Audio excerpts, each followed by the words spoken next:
des classes à l'Assemblée nationale. Le coup d'envoi a été donné ce mardi 30 mars 2021 avec la session inaugurale, une réunion au cours de laquelle s'est tenue l'élection du président de l'Assemblée nationale. 4 candidats en liste, Vassiliki Konaté, Traoré Mariam, Amadou Soumaoro, tous du RHDP, et de Nzi Nda Afwe Eliane du PDCI-RDA. C'est une élection qui s'est déroulée sous la supervision du doyen d'âge Diawara Mamadou, assisté de 2 plus jeunes députés. L'honorable Dibaï Dodo, en sa qualité de représentant de la candidate Nzi Eliane, a donné les raisons pour lesquelles les élus doivent choisir Mme Nzi Afwe Eliane. Sur 249 députés siégeants, 247 ont pris part au vote, 243 suffrages exprimés et 4 bulletins blancs. Le candidat Amadou Soumaoro a obtenu 158 voix, soit 63,97% du suffrage exprimé, contre 85 voix pour la candidate Nzi Nda Afwe Eliane, soit 34,41% du suffrage exprimé. Ainsi donc, Amadou Soumaoro a été réélu président de l'Assemblée nationale. Au sortir de cette journée inaugurale à l'hémicycle, certains députés de l'opposition se sont exprimés. Je voudrais d'abord féliciter le vainqueur et ensuite remercier tous les députés qui ont fait confiance à ma modeste personne, surtout les députés de l'opposition.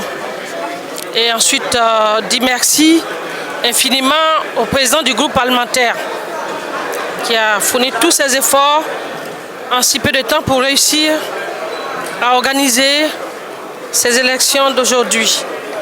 Et dire merci aux femmes qui m'ont soutenu, aux femmes pour qui j'ai eu le courage d'accepter d'être candidate. Je peux dire que je suis satisfaite parce qu'au moins la démocratie a triomphé et le taux n'est pas négligeable. Le plus important, c'est de toujours défendre l'intérêt général et la bonne gouvernance. C'est la position que l'opposition aura et c'est la position que personnellement j'aurai et que j'ai toujours eue. Défendre l'intérêt général et la bonne gouvernance. Avoir des lois qui sont pour l'intérêt général et m'opposer à chaque fois qu'un texte qui sera présenté ne sera pas dans le sens de l'intérêt général. C'est important que le PDC et l'opposition aient un candidat, et notamment une candidate, en la personne du député Nzi Eliane. Vous avez vu le nombre de voix qu'elle a remporté et la démocratie s'est exprimée. Le RHGP, le candidat du RHGP a gagné, naturellement, puisque le nombre de députés du RHGP est largement supérieur à celui de l'opposition. Mais ce qui est important, c'est ce qui est derrière. Nous sommes à l'Assemblée parce que le président Bédié a souhaité que nous y allions. Nous y allions, il a donné 3 raisons importantes qu'il faut retenir. D'abord parce que nous voulions prendre la majorité. Nous n'avons pas la majorité simple, mais nous avons au moins le fait que le parti au pouvoir n'a pas la majorité qualifiée des 2 tiers. Ça, au moins, nous avons atteint partiellement une partie des résultats. Le président Bédié lui-même doit bientôt se prononcer sur la question et vous allez voir le commentaire qu'il va en faire. Donc, je ne veux pas personnellement en parler. La deuxième chose qu'il a indiqué, c'est que nous y allons pour, en tout cas, renforcer la gouvernance économique, politique et administrative du pays. Donc, à l'Assemblée, nous allons y travailler. Nous allons faire en sorte que l'opposition puisse faire bloc pour que la gouvernance du pays s'améliore sur le plan économique, sur le plan administratif, sur le plan politique. Que tous les Ivoiriens en profitent. Quel que soit l'endroit où ils se trouvent dans le pays, nous avons tous droit à ce que tous les progrès, semble-t-il, économiques qui sont faits soient au bénéfice de toutes les populations. Donc, nous allons nous battre pour ça. Et nous allons aussi nous battre, et surtout nous battre, pour que la réconciliation soit une réalité. Et c'est les 3 missions principales que le président Bédié nous a confiées. Nous avons fait la première partie de la mission. Nous allons attaquer maintenant les 2 morceaux clés, c'est-à-dire l'amélioration de la gouvernance et le renforcement de la démocratie avec le renforcement de la réconciliation dans le pays. Donc voilà. Donc c'est une grande mission qui commence et nous allons l'assumer sous l'autorité du président Bédié avec courage et avec détermination. Je suis content, on en a rêvé, maintenant c'est effectif, la joie. Et lorsqu'on était aussi à l'intérieur, il y avait une sensation aussi qui démontrait que ça ne sera pas facile parce que tout le peuple compte sur nous. Et nous devons faire tout notre possible de les représenter dignement, comme je l'ai toujours dit lors de mes meetings. Et bon, c'est un satisfait un peu général. Aujourd'hui, on a démontré clairement que notre union avec EDS est effective, parce que ça correspondait à tous les militants PDCI et EDS représentés à l'Assemblée nationale. On a eu aussi 2 à 3 voix de plus, donc ça fait plaisir.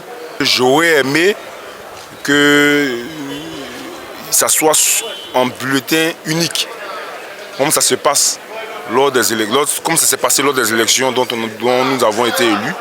Je trouve ça dommage que la population nous vote sur des bulletins uniques et nous-mêmes, leurs représentants à l'Assemblée, nous ne votons pas sur les bulletins uniques. Mais je pense que lors de cette mandature, nous allons faire tout notre possible pour que dans 5 ans, ça soit sur des bulletins uniques. Le RHDP étant majoritaire, M. Soumaoro a été reconduit. Je pense que c'est une logique. Si la démocratie transparaît comme ça partout, ça serait bien, l'idéal, que le choix de la majorité soit respecté. Nous osons espérer que cette majorité-là va se traduire sur le terrain quand nous sommes majoritaires et que le peuple décide. Il faut que le choix de ce peuple-là soit respecté. Le président Bédié nous a dit hier, vous êtes élu de la nation, vous n'êtes pas élu que du PDCI. On n'est pas que des élus du PDCI, mais le président Bédié nous a dit que nous venons en mission pour toute la nation. Donc j'ai senti le poids de toute la nation, beaucoup de responsabilités et faire honneur au peuple ivoirien. Pour moi, il n'y a pas de perspective jeune, il n'y a pas de perspective liée à l'âge. Je ne suis pas trop favorable au principe de l'agisme. Il faut simplement avoir des gens qui sont courageux, des gens qui ont une vision pour la Côte d'Ivoire et des gens qui ont des propositions à faire et qui peuvent débattre. Pour moi, c'est là l'essentiel. Il n'y a pas un parti politique qui va rester figé dans la jeunesse, parce que la nature n'est pas figée, la nature avance. Voilà. Il faut juste des propositions en accord avec les attentes des populations. C'est en tout cas mon point de vue. Encore une fois, la vie politique est ainsi faite que rien n'est statique et rien n'est définitif. Et il faut prendre simplement les propositions, les projets, il faut argumenter, il faut débattre. Et croyez-moi, monsieur, c'est mieux de débattre que de faire la guerre. Et telle est notre philosophie, en tout cas pour nous les partisans du président Laurent Gbagbo.